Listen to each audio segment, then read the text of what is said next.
Oh, there it is. I hear you. Hey, Hello. Good evening. good evening, afternoon. Yeah. So, do you want to tell people, I guess, about your stream first, if you want to, and then yeah, introduce us to kind of like well, introduce me and potentially some others to what you're doing out in the desert as far as like food Oh, production. yeah. My name is Barbarella. I go by FarmerBarb. I actually have a couple of channels that I stream on Twitch. I've got the FarmerBarb account where we focus mostly on kind of a holistic regenerative agriculture, where we focus on not only making sure that you have good food production going on at your home, but also making sure that you are taking care of your mind and body as well. So we do a lot of yoga and cooking streams and stuff like that. Um, So yeah, in the desert, I've been involved in a couple of projects here. We've got a really strong permaculture and regenerative agriculture community here in Salt Lake, which is really cool. And it actually tends to be like a younger set, which is really awesome to see. Um, we had a farm close down just recently, actually, that we were doing here. That's a four-season, but mostly focusing on winter farming. We had a 20,000 gallon um, aquaponics tank that we were running, as well as many outdoor non power assisted, not light assisted winter greenhouses where we were growing food all winter here in Salt Lake City when the temperatures get down to like 5 degrees in the winter time. That's pretty cool. But my focus lately has been creating mutual aid networks and stronger communities inside the neighborhoods where we connect people who have property but aren't able to farm with people who would like to farm but don't have property, so that we can connect everybody and get food. We're working with a mutual aid um, open source software company right now that's creating an app for us so that it'll be even easier to connect people, not only to be able to utilize all the land in our neighborhoods, but also get food distributed properly to people who need it.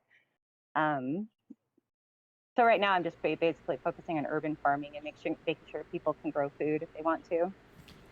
What's the app that you're working with, and then is that basically going to become, I guess, like the theory or the hope would be this becomes like a nationwide app where a lot of the older generations that are landowners that might not be working on their farm anymore or do just have like a little bit of extra land and could be willing to use it for beneficial community purposes or so forth would be able to begin to what like network through this app to connect local budding farmers or want to be growers with the landed class. Yeah, so we have five roles. There's mentors, volunteers, landowners, resource donors, and organizers. And between all those five roles, people can find something that they fit in there. Um, Kind of the general rule is that if you are donating land, you get a third of the crops, a third goes to the person who's working with you, and then a third goes to food banks and any sort and pays into the system where we work with people in the app that will come and pick up food boxes and deliver them to people's homes if they request it. The group that we're working with is called Mutual Aid World, and our organization is called Neighborhood Resiliency Initiative. Um, and so this Mutual Aid World, like this app, is going to be available because it's open source. It can be fitted to any sort of organization where you're just trying to connect people with resources. Um, so it's kind of awesome because it won't just be applicable to our organization or organizations like it, but any sort of organization where they're just trying to create more resiliency in neighborhoods. That's really amazing.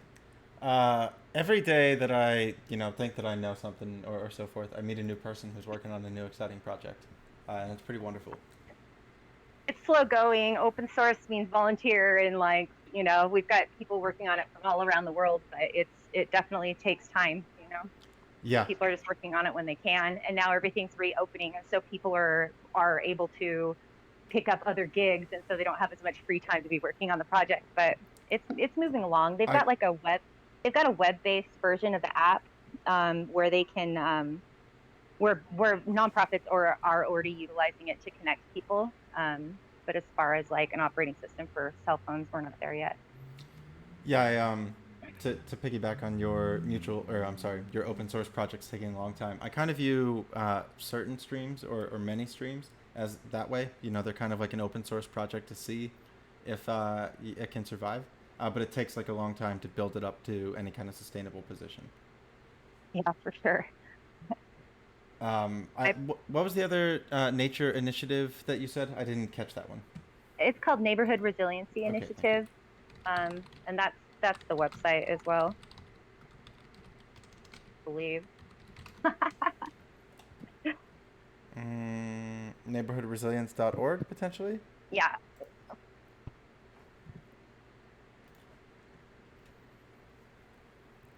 Hmm.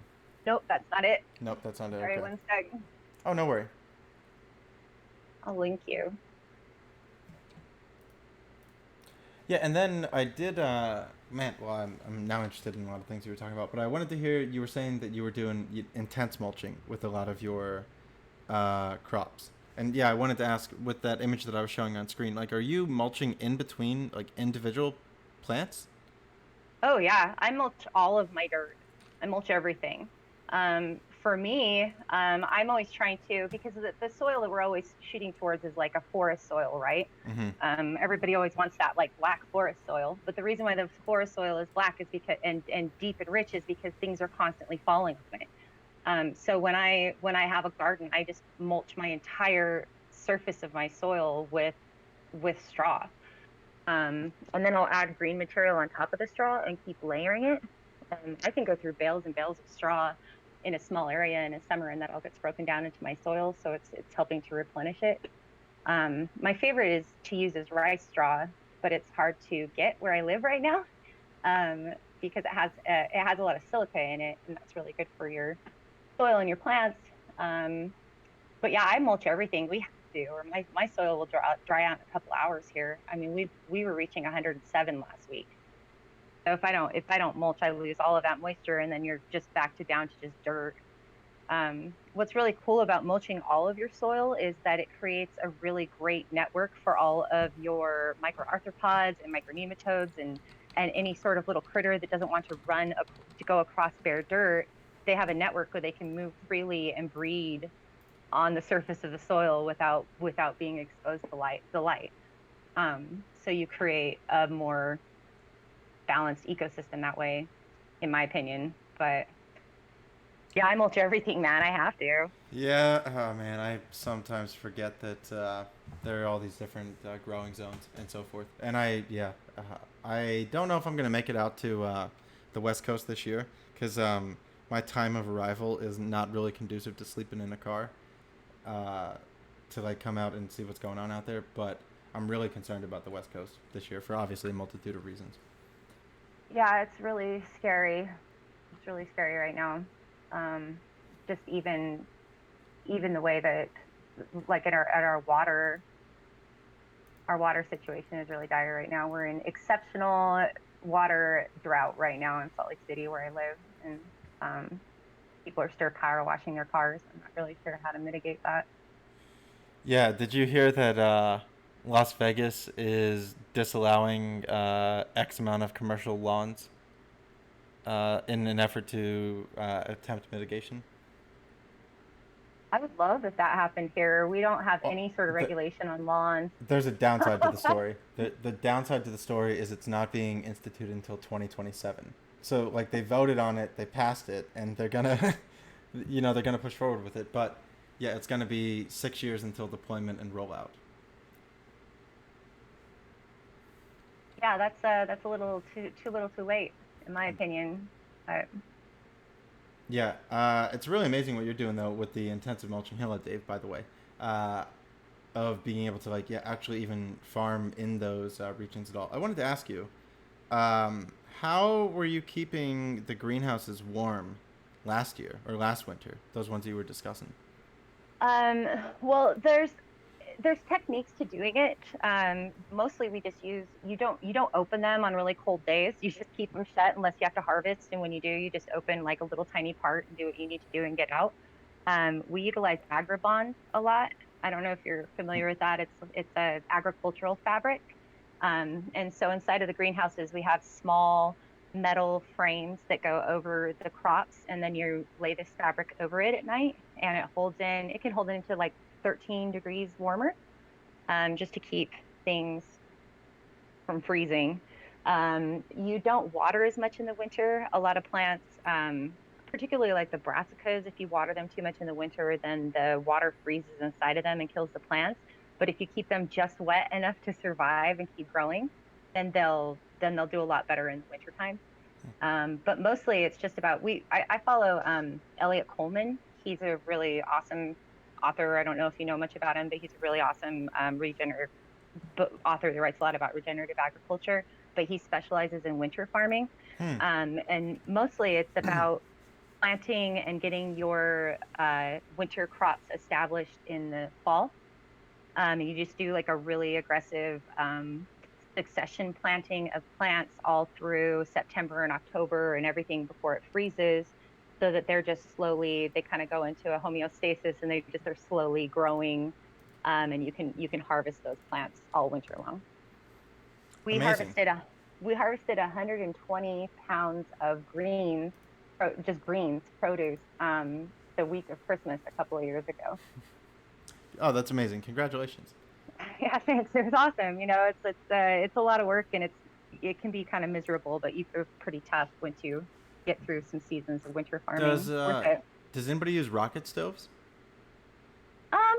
We didn't personally do it, but I'm sure that you could. There's a Mm-hmm. lot of different ways that you can also work on getting thermal mass inside your greenhouses, where get big barrels of water and paint them black and leave them in there, or people will put partially buried bottles of water in the ground and then paint the tops black, and that kind of helps heat the soil from underneath. Hmm. Um, you can put straw bales. Some people will put like fresh buckets of manure all over inside to create more heat. You know, even bales of straw and hay uh, create some heat during when they're decomposing. So those are all things you can utilize to kind of keep things warmer in there. Hmm. We tried a couple of things like coiled like some coiled pipe copper pipe with water pumps pushing water through it Okay. on a black surface, trying to see if that would create any more heat, but it seemed like it was more trouble than it was worth. It didn't do what we wanted it to do. Yeah. Sometimes simple solutions are the only ones to go with. Once you get it too Yeah. complicated, it just yeah, it doesn't end up working the way that you wanted it to. How long have you Yeah. been involved in these endeavors? As far as like, I grew up in a house where one of my chores was going out and taking care of the garden and the yard. I had a Hmm. single mom who was smart and knew that growing our own food was important. And then when I was kind of younger, a little bit older, my brother got a job at a greenhouse when he was for his high school job, and that Oh, kind of that's got cool. me involved in plants and farming. And then I don't know, a little over a decade ago, moved to California and was working on a pot farm, and got really excited, met a really cool regenerative agriculturist out there who taught me a lot of really cool things about Korean farming and breeding mycelium and the mulching with the straw and breeding worms and such. And I don't know, I kind of feel like I had this kind of aha moment when I was living in California, because I was living up on a mountain, like in a very rural area that's called a unincorporated frontier community. And I went to the grocery store, and all of the baskets where they sell the produce were empty. And I got really freaked out. I asked what was going on, why there wasn't any produce, and they said that a truck had flipped and that we wouldn't be getting any more produce for a week.